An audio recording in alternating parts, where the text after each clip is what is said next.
Praise the lord. యేసునామమే జయము. మన రక్షకుడు మన విమోచకుడైన యేసుక్రీస్తు అతి పరిశుద్ధమైన నామములో అందరికీ వందనాలు. చిన్న ప్రార్థన ద్వారా ఉదయకాల వాక్య భాగం ధ్యానించుకుందాము. పరిశుద్ధుడ మహాగణుడు అనే దేవ యేసయ్య, సర్వాధికారినైనా మీకే వేలది వందనములు, కృతజ్ఞత స్తోత్రం చెల్లించుకుంటున్నాను. దేవ ఉదయకాలం ప్రభు వాక్య భాగం ధ్యానిస్తుండగా వాక్య భాగం మాకు అర్థమవులు సహాయం చేసి మీ కృపలో బలపరిచి మీకు మాదిరిగా మమ్మల్ని నడిపించమని చిన్న ప్రార్థన యేసునామంలో అడిగి వేడుకుంటున్నాను తండ్రి. ఆమేన్ ఆమేన్. లేవీకాండం 18వ అధ్యాయం 4వ వచనము.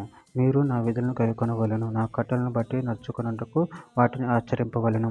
మీ దేవుడనగు నేను యెహోవాను. ఆమేన్. దేవుడి వాక్య భాగం దీవించును గాక.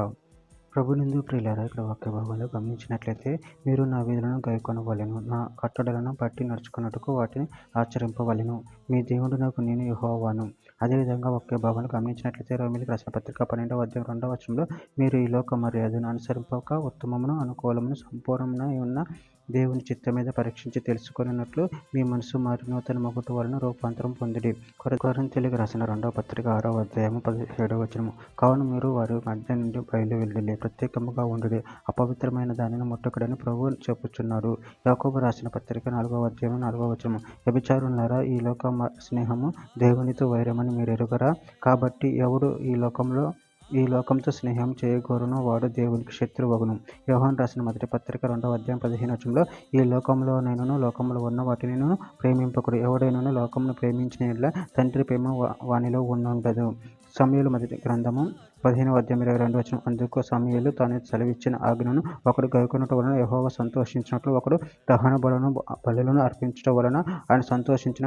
ఆలోచించము, బలులు అర్పించట కంటే ఆజ్ఞను గైకొనుటయు, పొట్టేలు క్రొవ్వు అర్పించట కంటే మాట వినుటయు శ్రేష్టము. యోహాను సువార్త 14వ అధ్యాయం 15వ వచనం. మీరు నన్ను ప్రేమించిన యెడల నా ఆజ్ఞలను గైకొందురు. ద్వితీయోపదేశకాండం 28వ అధ్యాయం 1వ వచనం. నీవు నీ దేవుడైన యెహోవా మాట శ్రద్ధగా విని నేడు నేను నీకు ఆజ్ఞాపించుచున్న ఆయన ఆజ్ఞలన్నిటిని అనుసరించి నడుచుకుని నేను ఎడల నీ దేవుడైన యెహోవా మీ మధ్య నున్న సమస్త జనముల కంటే నేను హెచ్చించును. సామెతల గ్రంథం 6వ అధ్యాయం 23వ వచనం. ఆజ్ఞ దీపంగాను ఉపదేశము వెలుగుగాను ఉండును, శిక్షార్థమైన గద్దింపులు జీవ మార్గములు. చివరిగా ఒక మాట, కీర్తనల గ్రంథం 19వ అధ్యాయం 8వ వచనం. యెహోవా ఉపదేశములు నిర్దోషమైనవి, అవి హృదయమును సంతోషపరచును. యెహోవా ఏర్పరిచిన ధర్మము నిర్మలమైనది, అది కనులకు వెలుగిచ్చును. ఆమేన్. దేవుడి వాక్య భాగం దీవించును గాక. చిన్న ప్రార్థన చేసుకుందాము.